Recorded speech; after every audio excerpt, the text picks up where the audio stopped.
Mm. And we're talking about Ernest Schoedsack and Irving Pichel's Irving Redenbacher. The Most Dangerous Game from 1932. Yes.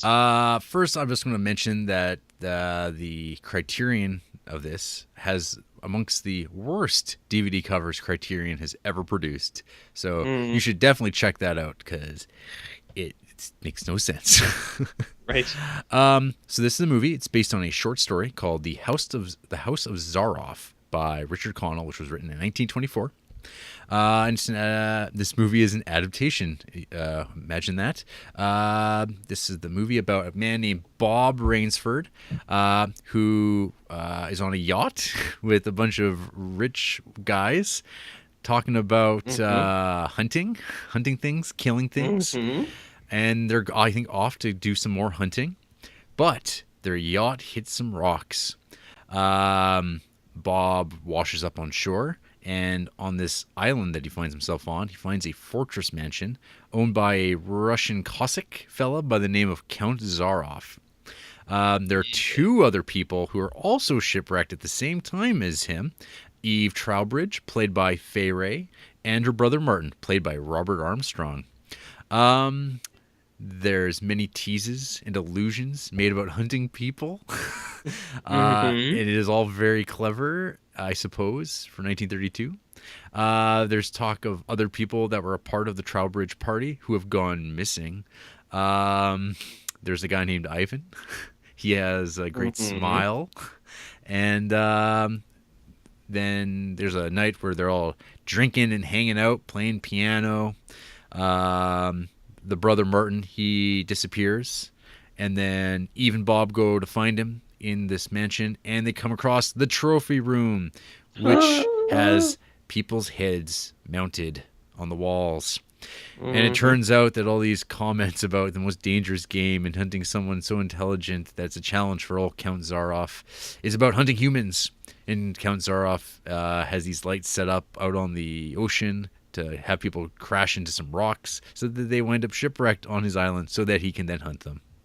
Nice. Very simple. Mm-hmm. So the game is afoot, and so Zaroff is hunting Bob and Eve, who's saddled with them, and there's much running around on an island.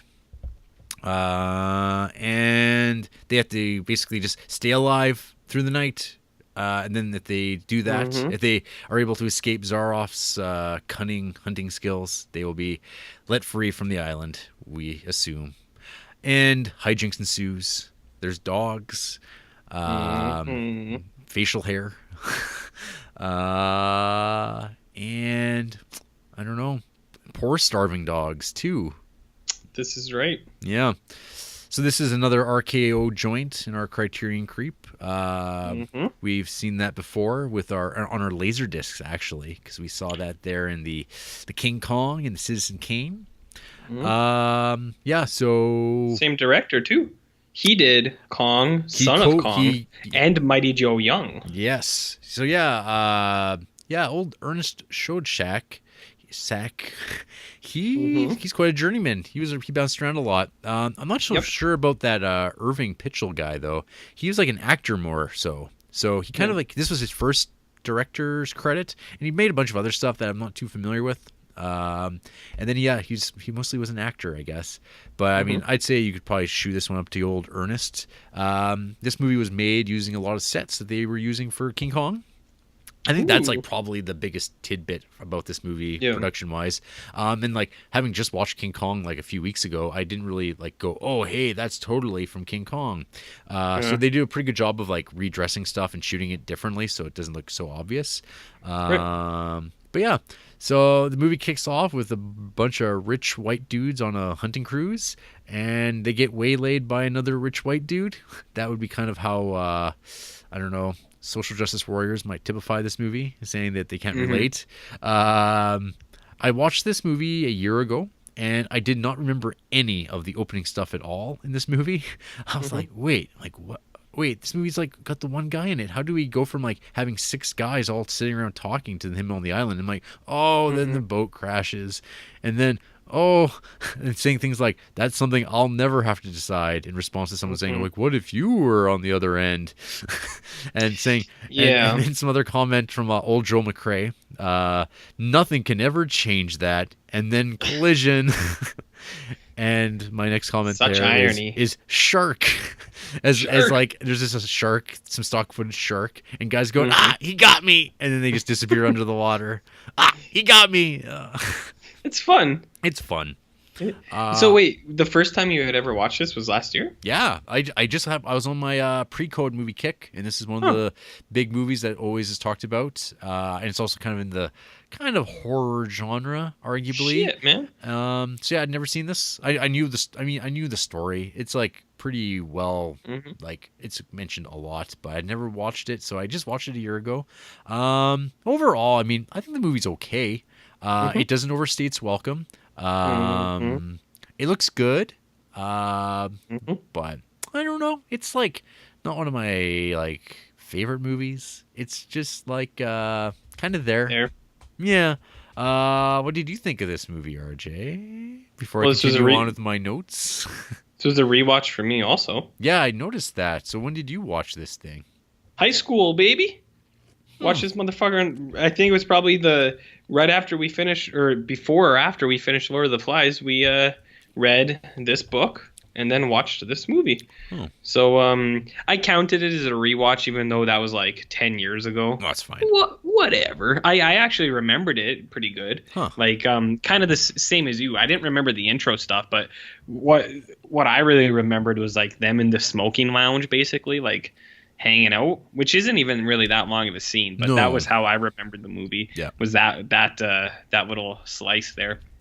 But yeah, this was a rewatch for me. I'm pretty much on the level with you. I think it's good. Yeah. It's cool.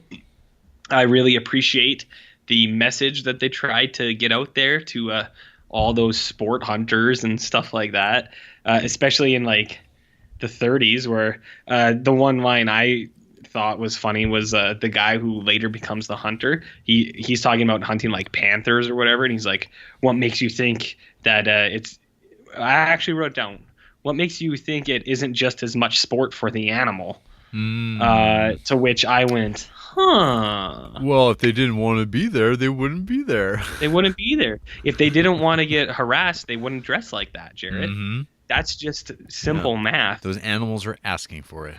They're asking for it, yeah. So, yeah, I appreciate the message of this movie, and I guess at that time they needed things like this to shake up the man, where it's just like, look at you now. You are the monster. Stuff like that. The tables have turned. Yeah. Yes, but at the same time, I fully endorse human hunting. I think we round up all of the people that need to be hunted, let them out there, and we'll get them. We'll eat them too. Like, we won't waste it. Native American style. We'll eat those puppies. Nanook of the North style. Nanook of the North style. Yeah. No. Yeah, I like this. I didn't think there was anything like that stood out in a way that I was like, whoa, or like, wow. Yeah. I think it's just like at the time, this idea and like the way they present it must have been like a shocking thing where it's like, oh my God, it's like, what a twist. But actually there was like, the only thing that really stuck out to me was when the boat crashes, there's a scene in like the boiler room and there's like a lady whose like face is melting from the steam. And I was just like, whoa. I was like, where did that come from? Like, it doesn't like show it melting like Raiders of the Lost Ark style, but like a steam thing like bursts on her head, or it could have been a man. I think it was a dude. I think it was. Okay, I think it's a real sausage party, that yacht. Yeah. So a steam like pipe bursts, and then like a guy's like holding his face, and it's like running, and I was like, ooh, shit. That's pretty rad. Well, so I did like that part. Yeah, my feeling initially there was like, oh, of course, all the poor people who work down in the steamboat, they're all dead because all the rich people are on top. But no, everyone's dead except for old Bob. Yeah, of course. Yeah. What else? I think that using dogs, like hunting dogs, is a cheat, and I don't think that this man is a gentleman in any way. No, Zarov's kind of a dick. It's kind of a dick. So yeah, I think if you have to use dogs you're not really hunting to the challenge that you Mm-hmm. want. Although I did think, and I also thought, I was like, it's not much sport hunting drunk guys. Although he tries to clear that up later. He's like, oh no, he was well and sober. And he's like, I give all my men 12 hours to get ahead of the curve. And here's a knife. And then I'm going to come at you with a bow and arrow. But he was really like weakly prepared anyways. Like he came out and in his like quiver, there was like 4 arrows. Yeah. So it's like, what are you even doing, dude? Dude. Count. Count. The other things I liked, I like when he's like hosting the guests and he gives them darts, like cigarettes, and they are so big. They're like 3 feet long. 30 style. Not 30 style. I was like, yeah, that's the biggest smoke I ever seen. And I like so I thought that was really cool. They have a line in this movie, which I think I've come to terms with it. I have 2 lines of dialogue that are my most hated in ever. The first, which wasn't in this movie, was I didn't sign up for this, which I think is a total bullshit thing because it's always people in like SWAT teams and like armies and they're like, I didn't sign up for this. Yeah. It's like, yes, you did. Shut up. I hate that. And then in this movie, it's like, you killed a man in cold blood. I fucking hate that. That is like my most hated fucking phrase. I hate it. It's so stupid. It's so fucking stupid. Stop saying that. And then sometimes, this actually happened once in like a shitty TV show I saw. It was like, I didn't sign up for this to kill a man in cold blood. It's just like, oh God. Like, think of something for yourself. Like, and it's like, this is 1932 that they're fucking saying this. Like, that's how old this is. Oh yeah. Stop saying that. I hate it. It's so dumb. So like one of my favorite things is when watching a movie where a character says the title of the movie. Oh yeah. That's always like I always assume, especially nowadays, that like when that happens, there's like there's somebody in the theater that goes, oh shit.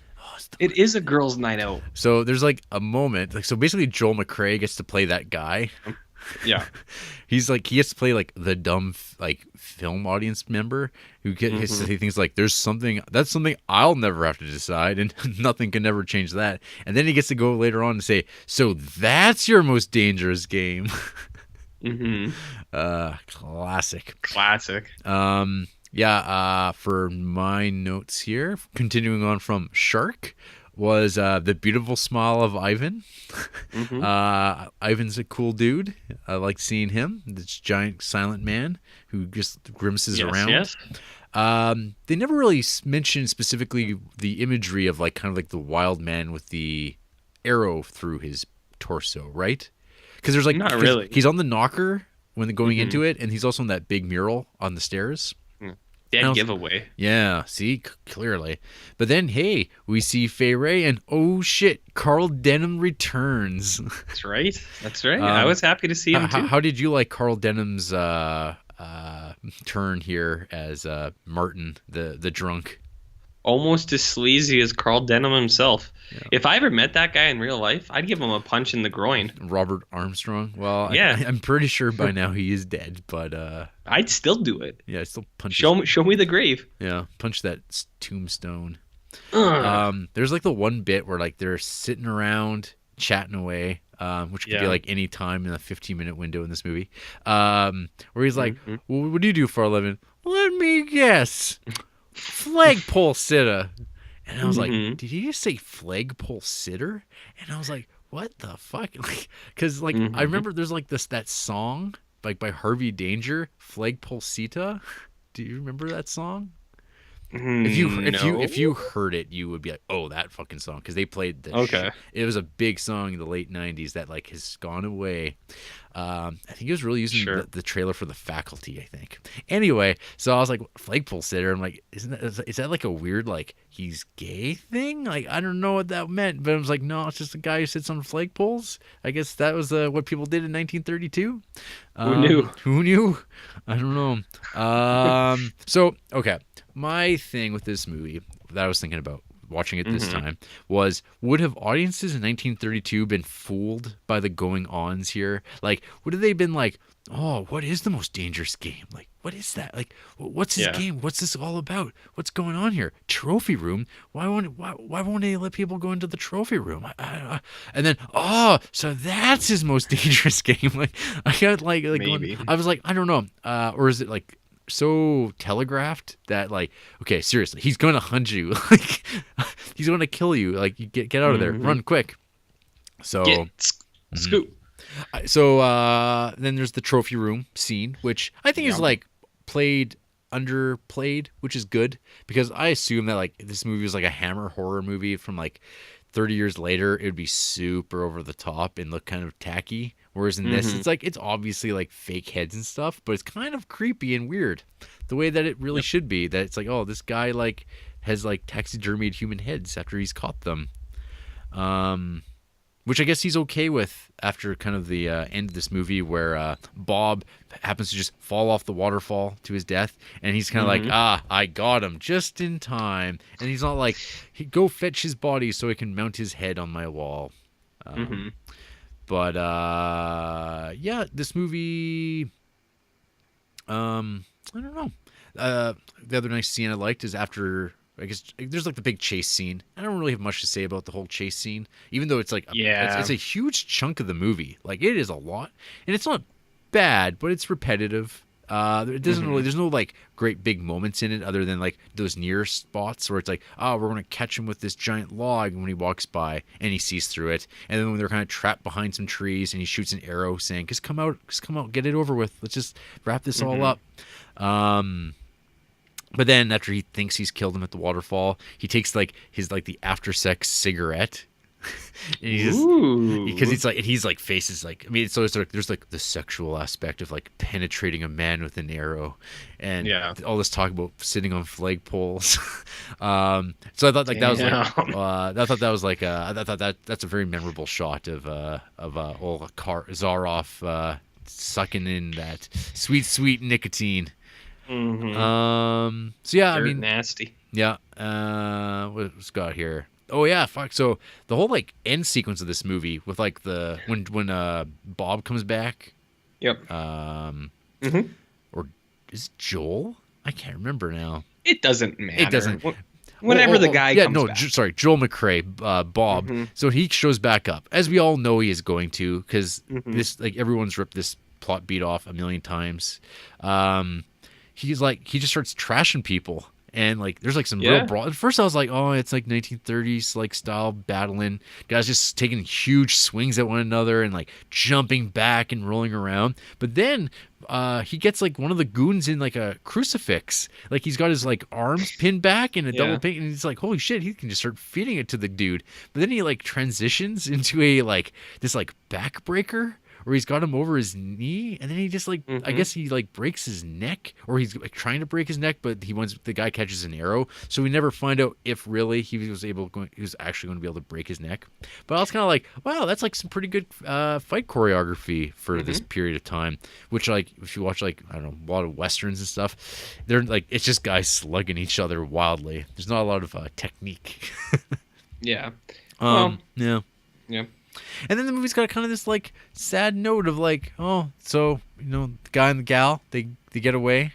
Well, Count he's done for. He tries to get off one more spiteful arrow, but fails, and then he falls into the dog pit and is eaten by the dogs. But then I'm like, oh, everyone on the island's dead, and those dogs are locked in that pen. Who's going to those poor dogs? They don't know any better. They get one. They're gonna get one last meal, and I didn't piece that together. Oh. Let's assume that all good castles have secret passageways, right? Right. So let's assume the dogs found one. Fair enough. But that's the way I'm gonna interpret it. Okay. Yeah. Anything else you have to say about this movie?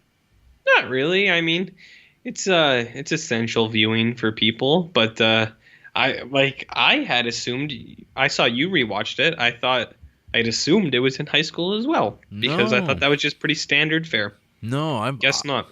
I was really pretty unfamiliar with this movie until like a few years ago, looking up pre-code stuff, and it popped up a lot. And then actually, I think it gets name checked in the movie Zodiac, David Fincher's Zodiac, because it's one of our prime suspect guy, Arthur Lee or whatever. It's like his favorite movie, and he like watched it all the time. And I guess that's like that would have been like probably the first time I ever encountered it. But I was just like, oh, it's just some like old movie, and that would have been the end of my interest. And then I just kept hearing it pop up, and liking those movies, and now doing this podcast to the chagrin of film snobs everywhere.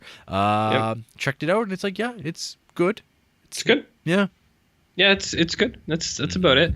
But hey, if you had went to Catholic school, you would have been ahead of the curve like me. And then anytime anyone would have made a most dangerous game comment, you would have been like, I've seen that. I know what he's talking about. That's right. And yeah, I mean, that sounds like that's like one of the big things in Catholicism is the hunting of fellow man. It honestly, it is the biggest. Yeah. It's pretty crazy how important that is. First thing out of the gate. Yep. Well, RJ, who hates this movie? Oh. It's that time again. I feel like they'd just be picking on it. Yeah, they're meanies.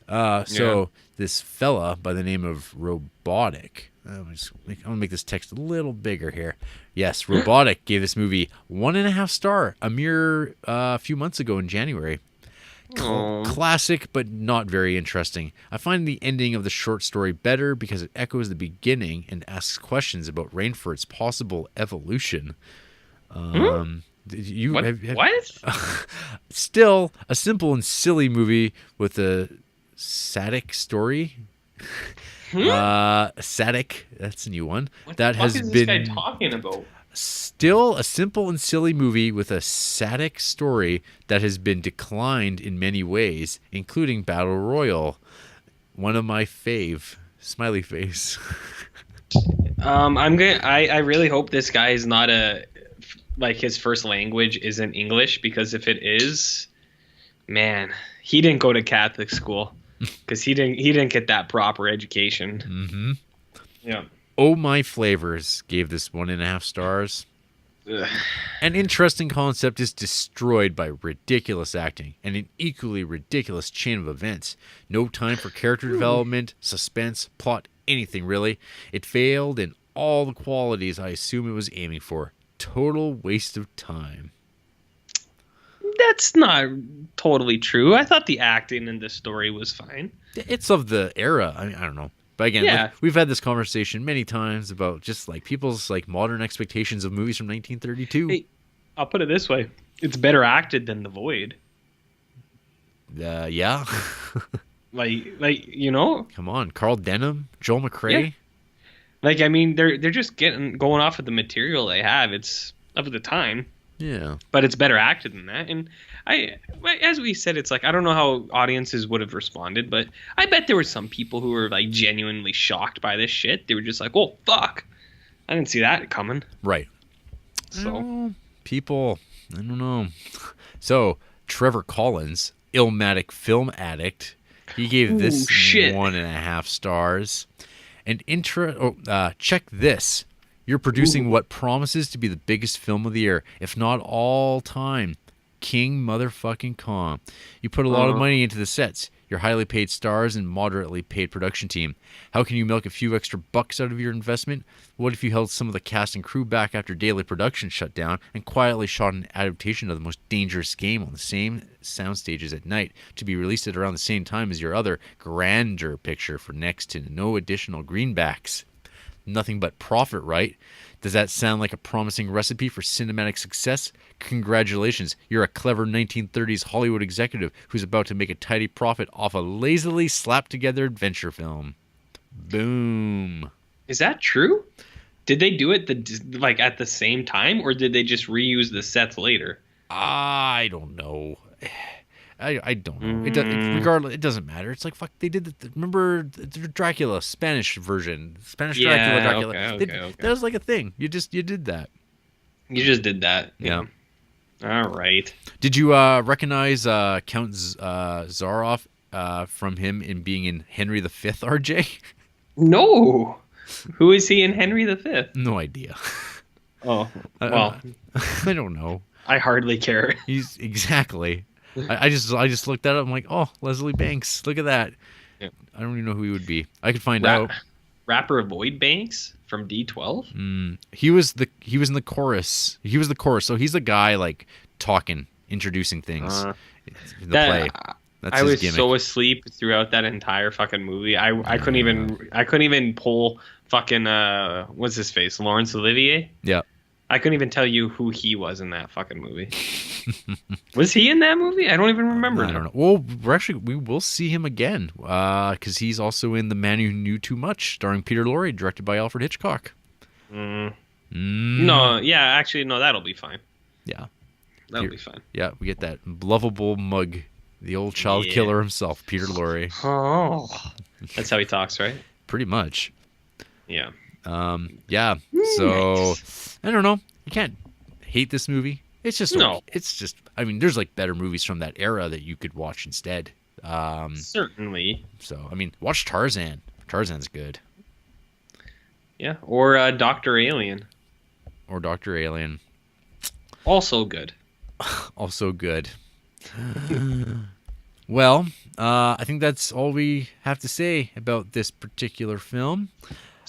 Mm-hmm. After the break, I will tell RJ to smile, and then RJ will not understand what I'm saying. I will command him to smile, and then he'll smile back at me. Sounds like fucking sexual harassment. I don't know what you're getting at.